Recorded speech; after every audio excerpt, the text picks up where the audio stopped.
Hello, guys. What is going on? Welcome to another episode of Breaker Debates.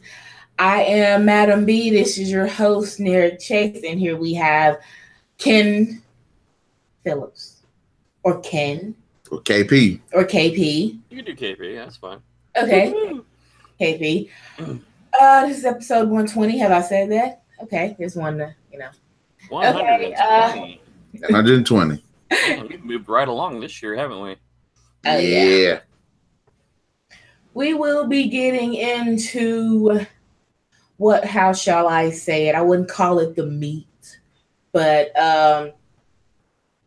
okay, what the hell? We're going to talk about psychological movies. It doesn't have to be some of your favorites, just some you have seen, and that you was like, okay, that's pretty good. It kind of made my mind go whoop.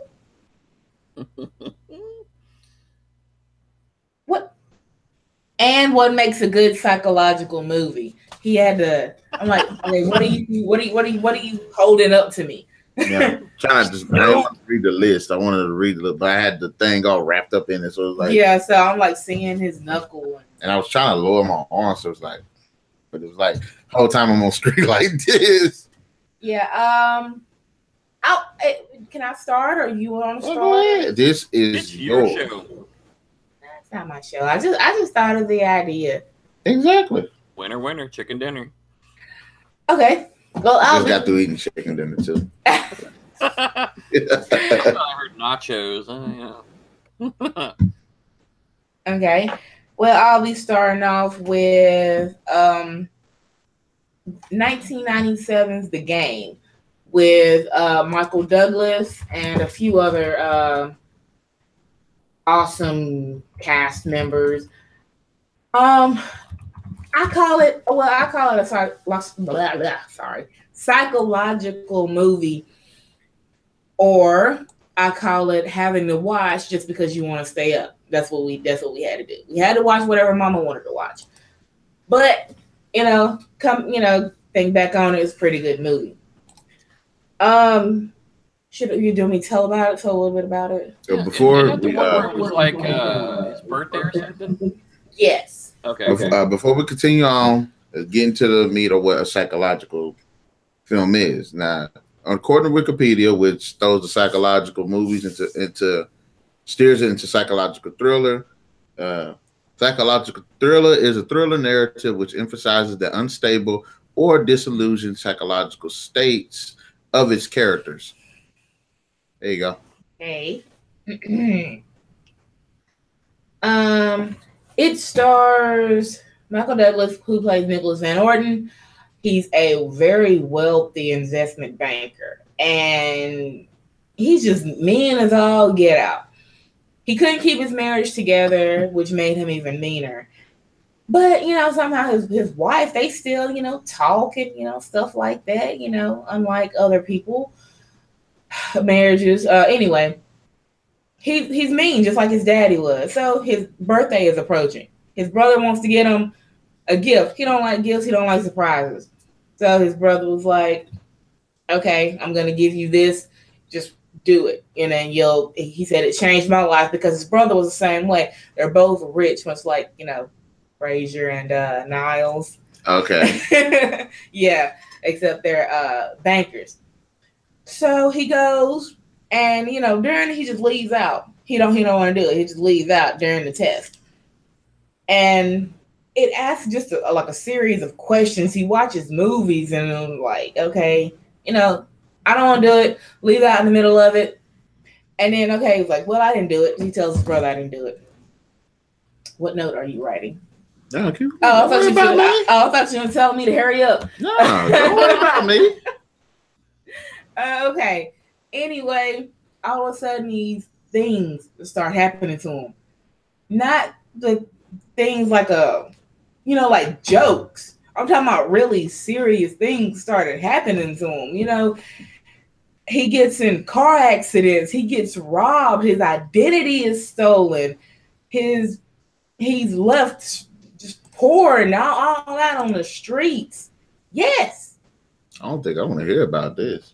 And the world is turned upside down. Yeah, it just messes with them, and it's just it get to where he can't trust anybody. Not his brother, not this mysterious woman he so called met and who's trying to help him. And on in the movie, he can't trust nobody. But I guess he does what nobody expected him to do. He starts investigating, fighting back, and when I tell you that everybody was in on it, everybody he knew, every restaurant he has been to was in on it. The so-called game. So what? So okay. They did it. Everybody went back against him because he was such a jackass. Yeah, his brother did it to change him before it got too late because he was such a jackass. Yeah. So wait a minute. So the psychological aspect of it is him kind of breaking down from all of this. Yeah. He broke down. He broke down to where he couldn't trust anybody anymore. That he already didn't trust anybody. No, he talked with his brother. He talked with his ex-wife. He talked with his ex-wife's husband. He just talked with them. But in the middle of that movie, it got to where he couldn't trust anybody. It broke him down to the point he started messing with his mind. So everybody he met, even his ex-wife was in on it. So, okay. So the meat of it is just, it's a psychological because they were working on him psychologically. Yeah. Even though they were basically torturing the guy. Just try to get him to change. Yes, your point. Okay. I want to know how it was a psychological movie, but they were messing with his brain. You explained it. Yeah. Okay. Well, I do call it a psychological movie. No, because when I was looking them up, it did come up as a psychological. I just didn't know what it was. Yeah. I call it it's a good movie for me at the end. It was kind of funny. They ended up owing a big ass bill. I know that, paying all them people. But yeah, everybody was in on it, and he found that out. And his brother was like, "I had to do something." Did it work? Yeah, I think it worked in the end. It worked out. I'm about to say, you said you think. It worked out in the end. Okay. The movie ended. So it worked out in the end. So that was my 1997. My first one was the game. All right, Ken, your turn, buddy. Ooh, I was digging through the whole group of movies. I like The Prestige. The Prestige? Yeah, it was a series of movies, but they were basically like magic. And The Prestige is basically got let me get all the Hugh Jackman, Christian Bale, Michael Caine, Scarlett Johansson, several other many players, but basically kind of boils down to it's in the 19th century, and it's basically about stage magicians. Basically it's trying to be who's the best of the best. I've heard of it, but I haven't seen it. It is actually I was very surprised and caught some of it and just kept on watching and watching and watching. And I was like, wow, this is pretty freaking cool. But it's a there's mystery, there's murder. You get a little bit of everything in this movie, and it's really cool. Without trying to ruin the movie since you hadn't seen it yet, but basically it basically goes back and forth between Hugh Jackman and Christian Bale. Hugh Jackman is the Wolverine, yeah, Wolverine and Batman fighting each other.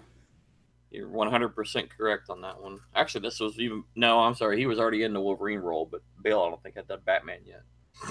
But it's basically just kind of these guys going back and forth, stealing each other's or trying to figure out each other's magic and ruin each other so they become the number one guy. And Hugh Jackman ends up doing a trick that Bale cannot figure out. And, basically he walks in the door, comes out on the other side a few seconds later, and called Transported Man, and they're trying to figure out how he did it. And they end up, incorporating a love interest. Nikola Tesla comes into the show. Oh, I thought it was going to be with each other. Okay. Go ahead. Well, Tesla comes in.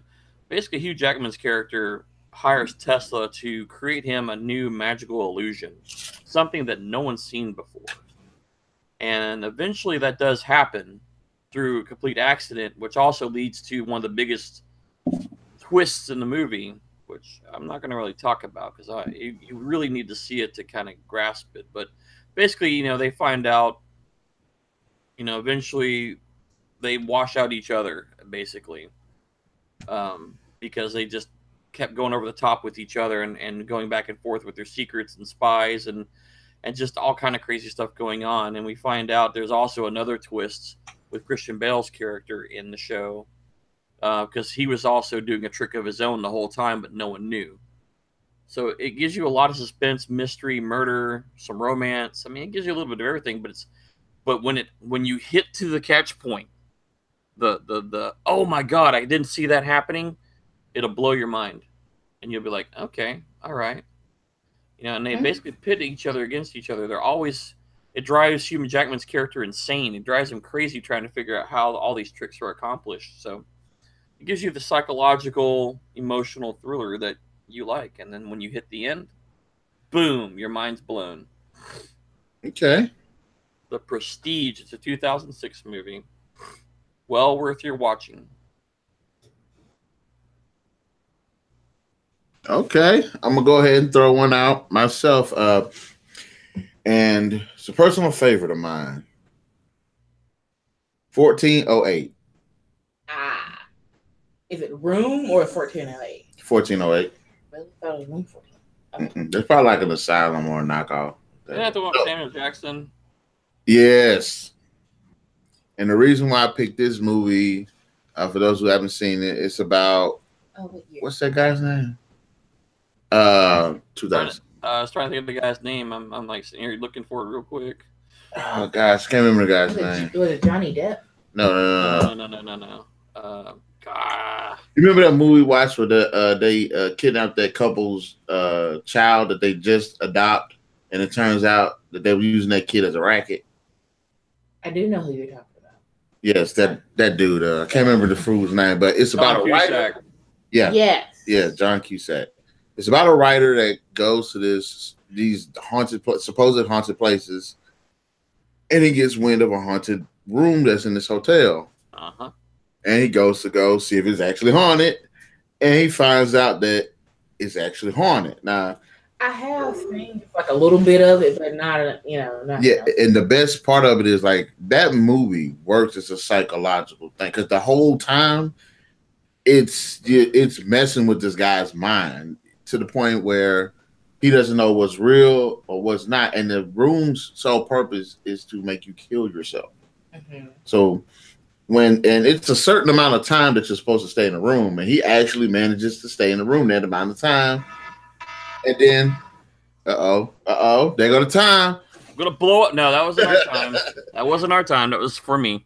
But that's what makes it such a great psychological movie. And this is psychological horror rather than thriller. Yeah. But it's actually messing with this guy's mind, making him trying his best to make him go crazy. And there is one scene sequence that does happen in the movie where it's like that is just completely messed up, and you can understand why he would go insane. But it's actually one of the best psychological horror movies out there, because and as far as like a haunted house type movie, great, yes. Fantastic. It's a good movie, and Samuel Jackson doesn't do the whole funny thing that he always does. I'm sure. In some movie he does something humorous. No, in this one he was pretty serious, and not actually the main character. No, strangely. So that's my little psychological. Snakes on a plane. Okay, well, my next one is just seeing this movie. So, The Gift. So 2015. It is an American-Australian psychological horror thriller. Ooh. Didn't see the horror in it as much, but it was a psychological thriller. This couple, they They're moved, trying to start a new. Husband takes a new job. They're out one day shopping or whatever. The husband runs into a classmate. Um, Husband don't know him from Adam. Like, oh yeah, I remember you. You know how people do. And then he tells, well, I don't know who the hell that is. So, um, the dude, he says something before they leave. He was like, you know, everything's cool. I'm willing to let bygones be bygones. The dude was like, okay. He still don't know what he's talking about. Um, so they continue their moving thing. All of a sudden, the dude shows up at their house. Like, oh, we never did actually give him our address. So what is he doing there? It's like, oh, I overheard you talking to the saleswoman, giving her your address. So of course, creeping in, seeps in. Anyway, it goes on to he keeps showing up at their house unannounced, and then all of a sudden he's leaving gifts. First is start with a little small one, and then it starts with they got a koi pond. He puts fish in it and just leaves and fish food. And it was like the husband was like, okay, no, I don't want him at our house no more, you know. And the wife, of course, you never know. The wife don't ever see anything wrong with it. Oh, he's just, all right. So he invites him to his house, which is not really his house. It was like a big old house. It was a house that he was like a limo. I like how you spoiling the whole movie. Anyway, I'm like you was gonna watch it. I would have. I know what's gonna happen, man. I'm sorry, it's not what I know how to do it. You're saying this to me on air. Anyway, okay, it goes through the thing. How after the gift he leaves. He was like, what the husband's sorry, he got me nervous. The wife was like, what did he mean by let bygones be bygones? Man was like, I don't know. Turns out you would think that the husband would be a good one in this movie. The husband was a real dick in this movie. It was like, okay, I'm like, what? You think the husband and wife gonna try to escape this man? This man is the victim. And I'm like, okay. Turns out the husband had bullied the man in school and called him homo and weirdo and everything like that. And then he was like, okay, I'm just willing to let it go. Man, I don't know what he's talking about. I'm sorry, Ken. I'm going to finish up. No, you're okay. I was reading it. I was reading along with you as well and getting the gist of the movie. Because I was like, am I good so far? Yeah, you're hitting right on the money. I was like, because I was trying to sort the movie out, and as you were talking, it made sense to me. So I was like, okay. Yeah. No, I got it. He was just, the husband was a bully. And during that time, the husband and wife, they were trying to have a baby. Something happened as to where, turns out the wife did have a problem before they moved with, what was it? It said she had fainted from taking some prescription medication. Yeah, she had fainted. Plus, she had already had a problem that years earlier with the pills.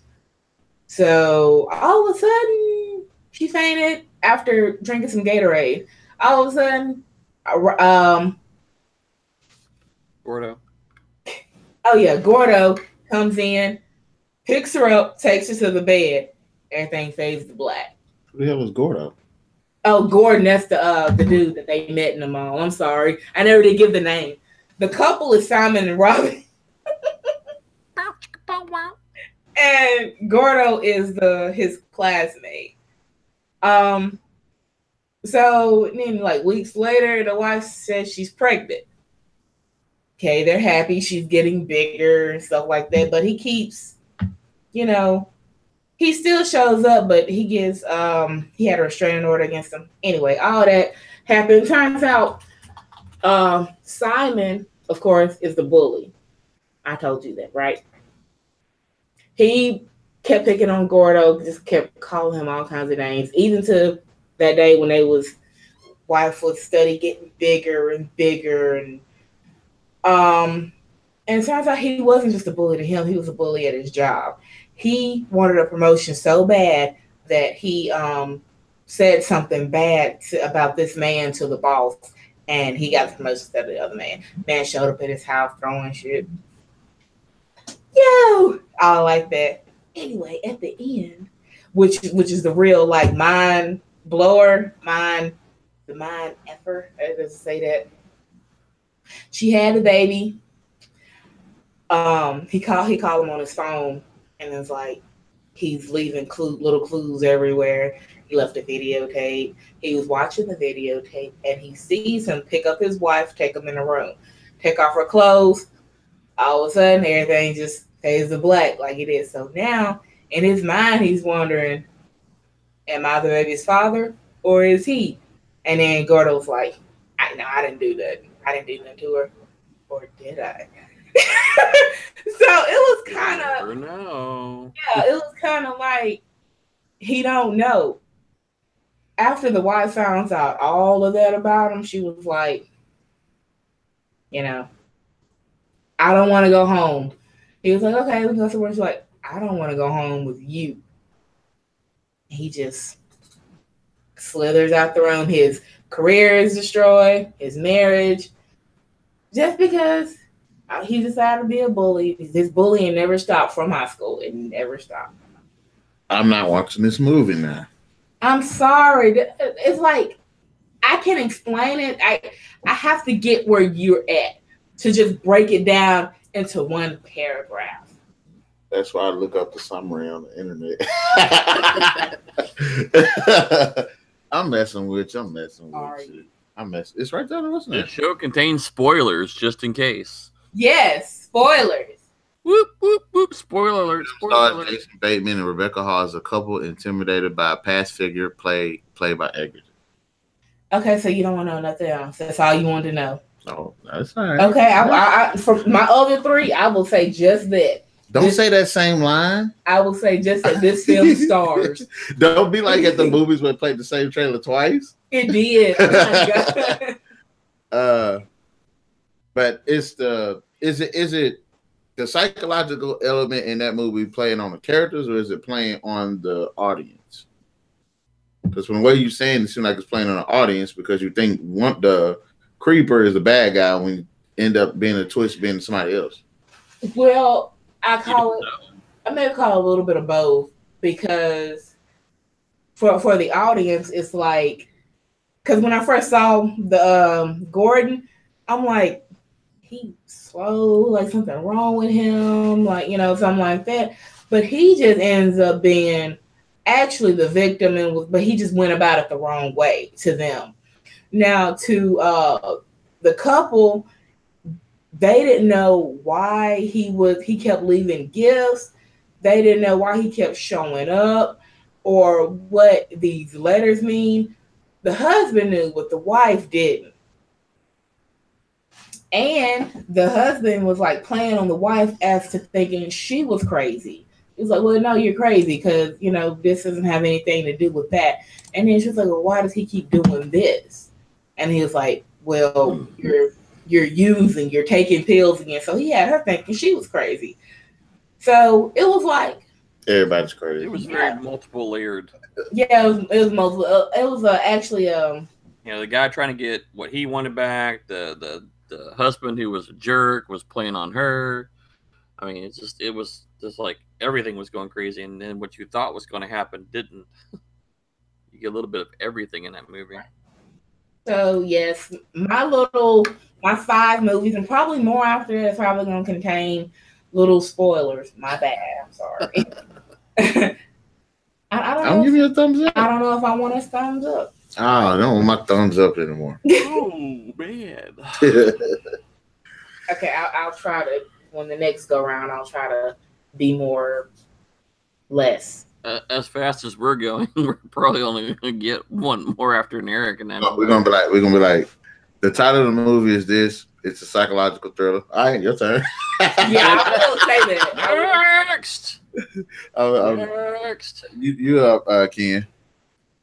How about one from the Wayback Machine, the M. Night Shyamalan's movie Unbreakable? Well, Hadn't seen it. I thought you was gonna say the other one. Oh, there's 5 to choose from, like Split. Well, actually, Split ties into Unbreakable, actually, which is interesting. I've heard Split was a good movie. I still ain't seen actually did watch Split, and yes, it is a good movie. That guy who played the main character should have got some kind of award because he played 20 James McAvoy. separate, well, technically 24 separate personalities, and mannerisms, and all. Very impressive job. Very impressive. What's Untraceable? I mean, not Untraceable. Unbreakable about? Unbreakable.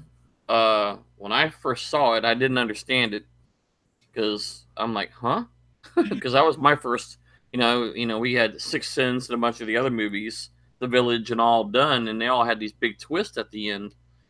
Well, when you watch Unbreakable, you kind of basically starts up where you see all these train accidents and plane accidents and people dying and all these bad things that are going on. And there's the kind of the start of it is a big train wreck. And we find out that our main character, who is being played by Bruce Willis, has survived this train wreck and killing everybody on the train but him. In fact, he's unscratched, unscathed. He's the only person with no injuries on this train wreck. And he doesn't understand why. And he finds a card on his windshield inviting him to meet a gentleman we're going to learn to be Samuel Jackson. Haha! So we did get a Samuel Jackson in here. Yeah. And he's basically a character they call Mr. Glass. He suffers a rare disease it's called brittle bones, where people's bones are basically like glass. You know, most of his life as a child, he was basically restricted to doing nothing but being at home or, you know, being in traction because he's broken something. You know, he has a really crappy childhood, but he's a very big comic book guy. He does comic art, comic books, stuff like that. And he's trying to, you know, talk to him and basically, you know, saying that he's a really cool guy. You know, he's got super ability or something unique. There's something with him. And all throughout this movie, you see Glass and him exchanging with each other as they go through this movie, and the character that Bruce Willis is playing is learning things as he goes about himself.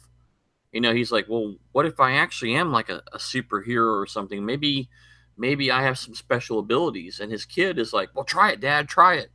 So next thing you know, he's bench pressing 350 pounds without a problem.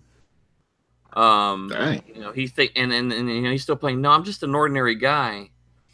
And they just go throughout this movie, and he ends up developing or learning, kind of like he has perception about things that are going on around him.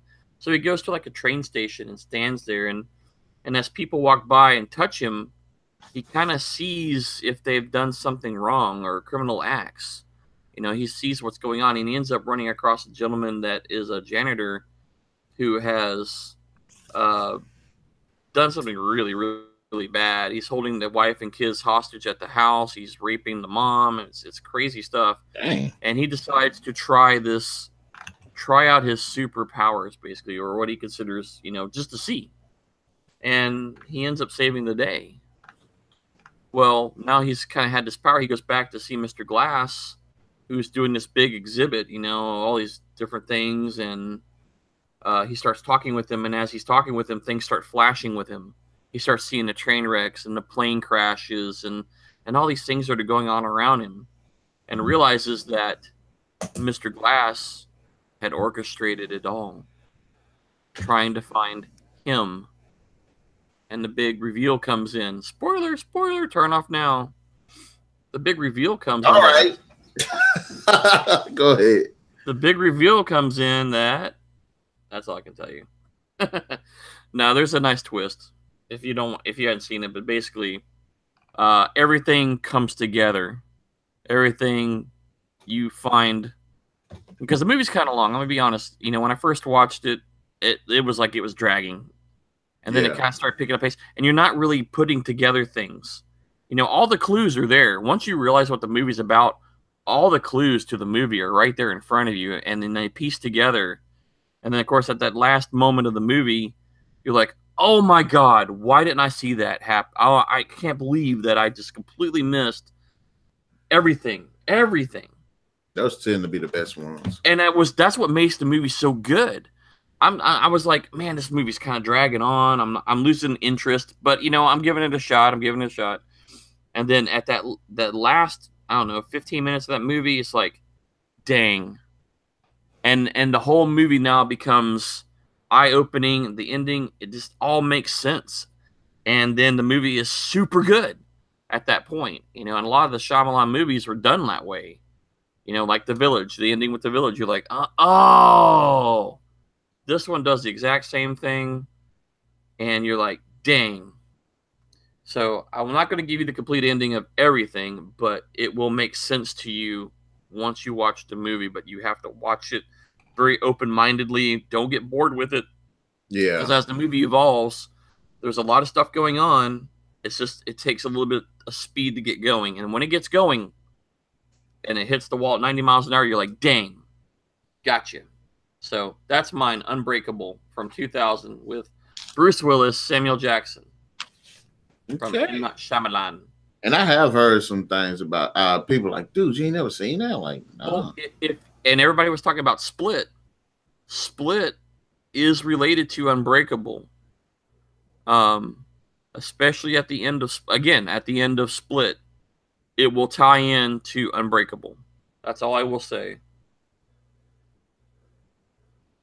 Okay. Might need to watch Unbreakable and then watch Split. And they will coincide together smoothly as glass. Let's see. Okay. I have mine. We have this movie that me and her saw. It's called The Uninvited. That rings a bell. And it's about this girl that recently comes home from, I believe, the insane, like the crazy, Arkham Asylum, basically. Nice. And the whole movie is revolving around this friction between her and her father's wife, so her stepmother. And the whole entire time, there's a character that's presented into the movie that just does so much that by the time you get to the end of the movie and you know who that character is and the story is given on that character, you're like, what the hell? Did not see that one coming. And it's definitely one of those twist endings because they do such a great job of the build-up, but they're giving you the subtle clues to let you know that what you think is happening isn't actually happening. It's something else is going on. But you remember that movie, right? Mm-hmm. Yeah. So that was a good psychological thriller. Although the cover comes off look like it's a horror movie. But that's a good one. You should definitely check that one out. All right, Miss MademB, it's your go.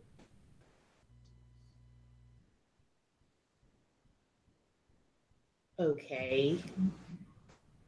I'm trying to get my words straight so I won't drag.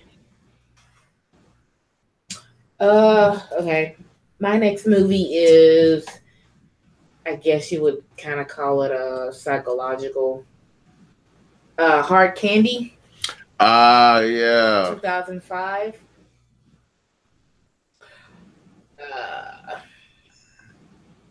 The whole thing about that movie was, is he actually like that or is he not like that? Like, did he actually do it? I don't know, but the movie kind of messed with me because she never did actually say who her friend was, what he did to her. It was just. And the whole time you're trying to figure out if the guy actually did it. Well, she did find some. She found some pictures. Okay. But they never actually showed us. No. but he didn't. He said he didn't have anything to do with it. I don't know if Ken is lost or not, but the hard candy is about a girl that's taking upon herself to go after a pedophile. That sounds. I think I remember hearing about that. And like the whole time, you're not sure if she's crazy or if he actually did it. yeah. And then she's torturing him basically to, I guess, try to get him to confess. Now, that's actually a really good one. That's a really good one. And the whole ending was just messed up. Sounds like I remember seeing part of this. What's the girl? The girl's name is, she plays Ellen Page. Yeah. She plays Haley Stark. And Patrick Wilson and Sandra Oh. Even though she had like 1 minute in the movie. But that whole is like this cat and game mouse between these two characters. The way she set them up, you kind of believe her, but it comes to a point where she's messing with him, and you're like, "What, did he actually do it?" Because you don't see nothing supporting her claim except for how they end up meeting. Mm-hmm. But nothing. I'm like, but does she even know this chick? Like, okay, yeah, she was like, yeah, that's a good one. That is a really good one. See, I did it. I can shorten my stuff. I'm not supposed to say that on air. So.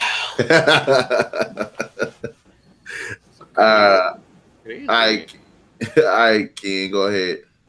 I was trying to scroll. Okay, there's the hard candy. I knew I saw it earlier. I was going through. Yeah. I was trying to find. Well, we've seen that one. We've seen that one. How about we go to the way back machine? Silence of the Lambs. Hard candy come out? Hard Candy 2005. All right, Ken, which one did you say? Silence of the Lambs. Ooh. I haven't seen that. I only seen that once, and that was a long time ago. I did not like it because of them things. The moss? Whatever they was. I know that they was. Ugh. Well, there was only the one, and then later on you find a whole bunch of them. But yeah. I don't know. Silence of the Lambs is one of those classic movies that you just don't know. Even the second movie was like you're still guessing, because you have a character like Dr. Hannibal Lecter who is a psycho, super brilliant, sick man, and he's done some horrible things, and they finally catch him and lock him away, but he has insight onto a murder that's going on, or a series of murders that's been going on, missing people, where they find, young ladies pretty much skinned with these moths in their mouths. And it's crazy. I mean, just, it's a 1991 movie, and I'm pretty sure most people have already either seen it, watched it, or heard about it, but it was one of those movies that just gives you the willies. I mean, Anthony Hopkins, as his character Hannibal Lecter, just gave me the willies. I mean, you see him, his eyes, he's in there with that mask over his face to keep him from biting people, and how he basically has orchestrated most of everything that happens in the whole movie, even though it's been staged for a long time, just knowing what's going on. Where Buffalo Bill, the person that they're looking for, is basically an individual trying to become something he's not, basically trying to become a woman. But he's skinning his victims and wearing them as a suit, a women's skin suit, basically to complete his transformation. And it's just some crazy, crazy stuff that goes on. But you're not sure who's telling the truth, who's not telling the truth. Is the FBI covering up something more than they know? Is Hannibal Lecter, kind of a good guy or a bad guy, or what is he? You don't know what his character plays because he does so many different things in the movie. But it is definitely one for the books that you have to watch. It's a classic psychological thriller by definition. And that is The Silence of the Lambs. I don't want to give a whole lot of it too, because somebody may have actually not seen it, but it is such a good movie, and it gives you the willies. I definitely need to go back and watch it because my favorite one is Hannibal. And I've only seen Red Dragon once too. Yeah, the earlier the precursor movies, I think what was the second? The second one was called Hannibal, wasn't it? Yeah. Yeah, that one was trippy too, with the crazy. That was Gary Oldman, I think, wasn't it? The crazy old dude. I don't remember. It's been such a long time. Yeah, and that one was crazy too because you start out in Italy and all these other things that are going on. But yeah, the just such a good series.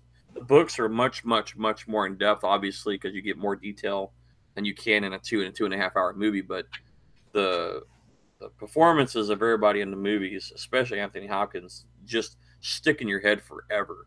And I think that's why it really kind of rates it one of my number one, probably within one or two psychological thrillers that I've ever watched that has stuck in my head. So, up to you, Narik.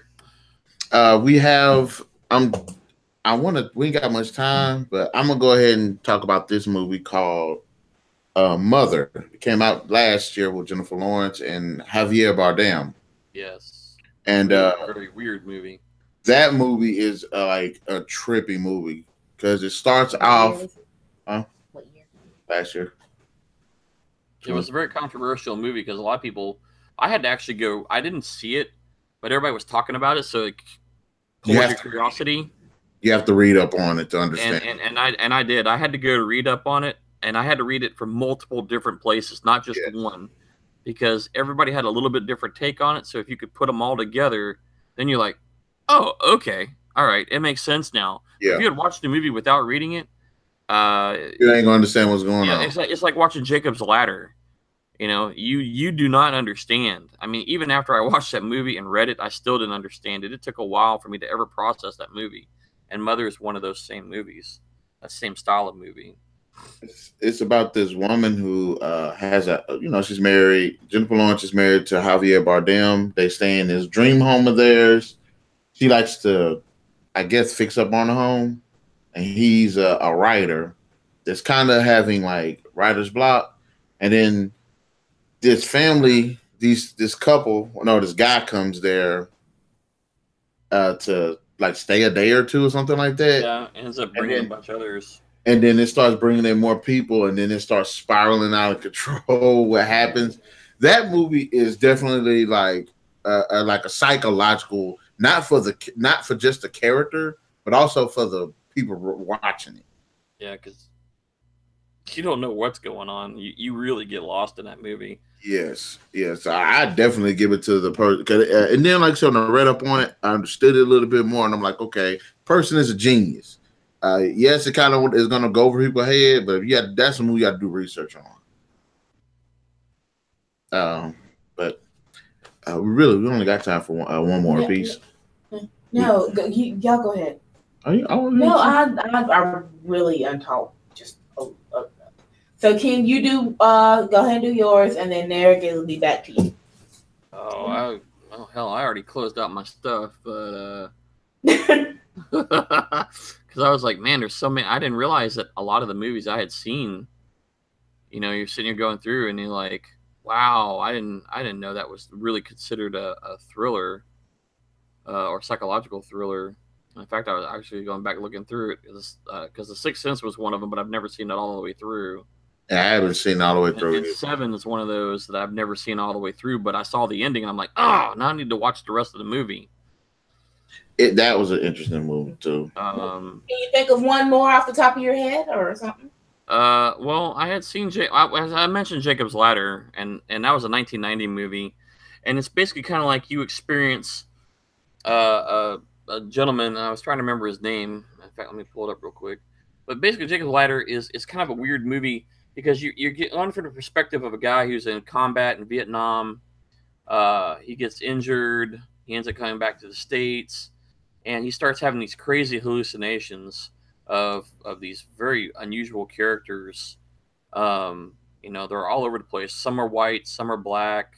They have no faces, and then sometimes he has these very, very crazy stuff with his wife, and all kind of crazy things are going on, and it kind of flashes back between Vietnam and his life in modern or in modern United States, and he keeps seeing the common people, but all these just different, very weird visions, and he's basically learning as he goes and seeing different things of what happened. Long story short, it's a lot. It's kind of like a horror psychological thriller because a lot of the stuff is very vivid, very scary stuff of Yeah. things that are going on, and he's hallucinating. I don't want to say he's hallucinating, but he thinks he's hallucinating, seeing all these things happening to him. He's seeing people that he knows being taken away, people getting killed, just strange things going on, and basically, if you stay with the movie, you'll end up finding basically that it's his life. It's kind of like this. This is out of the movie. The only thing that still burns is hell as part of you that won't let go of your life, your memories, your attachments. They burn them all away. They're not here punishing you. They're trying to free your soul. So if you're frightened and dying and you're holding on, you'll see devils carrying your life away. But if you made your peace, then the devils are angels freeing you from earth. And based on that statement, and you watching the movie, you understand exactly what's going on. Because the first time I saw it, I was like, what the hell did I just watch? I mean, literally, it was crazy. It just didn't make any sense. I mean, there's a lot of stuff going on. It's got Tim Robbins in it, who's the main character, his wife, his buddy from Vietnam, and all these things are going, and all these crazy things are happening to him. But basically, in essence, the guy is dying, and he flashes through his life of all these things that are going on. And as the statement I just read, it's basically you're still holding on to your life, your memories. You're not ready to let go yet.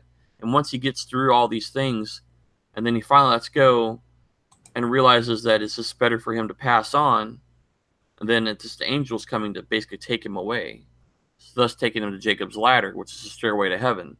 Once you understand that, then that rest of the movie makes all the sense in the world to you. Very crazy movie, but if you got the time to tolerate it and go through it, it is an interesting movie to say the least. And because if I had read that statement and then saw the movie, it would have made everything. I would have understood it completely and totally. I'm like, dang. You ever heard of it? It was one of them very limited releases, and I just remember seeing it, and I went to go see the theater when I was in high school, and like I say, it was just it had Tim Robbins in it, and I thought he was a pretty cool character, especially from all the other movies he had been in. So I said, "What? How bad could it be?" and I scratched my head all the way through that movie. It was some crazy stuff. I mean, it was a really crazy, vivid movie. It's very vivid movie, and it will leave you scratching your head for a long time. But it's on my list. Yeah. And I think that's going to be our time today, kids. Unless you got another one you want to squeeze in there, because I guess I can squeeze one more in. You ever see? I'm stuck. I kind of want to talk about both of these because they're so good. I'll run through both of them. There's a 2003 Identity, and then there's a 2005 Hide and Seek. Y'all seen either one? In Identity, there's a group of people that are in a hotel, and somebody's killing them off. They're trying to figure out who it is. In the movie Hide and Seek, this man moves into the countryside with his daughter due to his wife passing, and he discovers that his daughter has this who he thought was an imaginary friend, but it turns out the dude is actually real. So he's trying to figure out who this guy is. And both these movies have great, thrilling psychological moments because you're trying to figure out in both of them who is which, who's doing all the killing, and and then there's also Identity is not only the thing of who's killing these people, it's also what these people represent. So that's a really good, that was really good writing behind what was actually going on. Okay. All right. John Cusack was in it.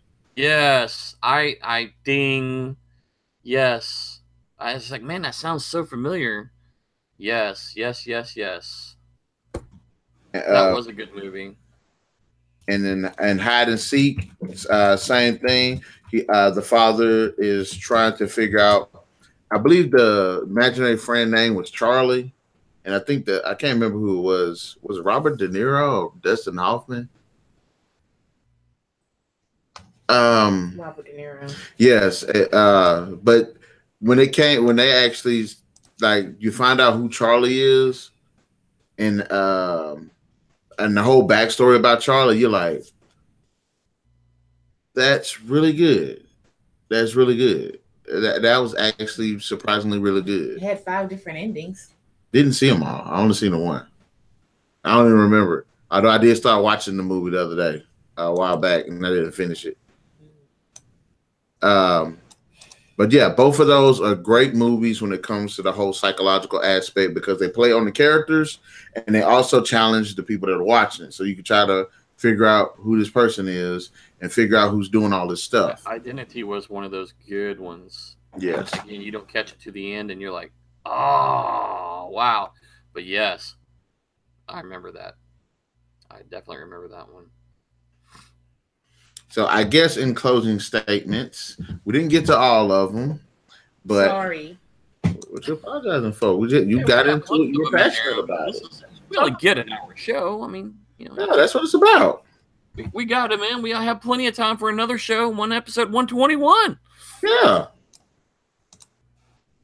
Huh. You're gonna see this hand come out and just BAP. What's going on, guys? Why is the teeth missing on this episode? This is gonna be a good one to hear. So, do you want to close out? Go ahead.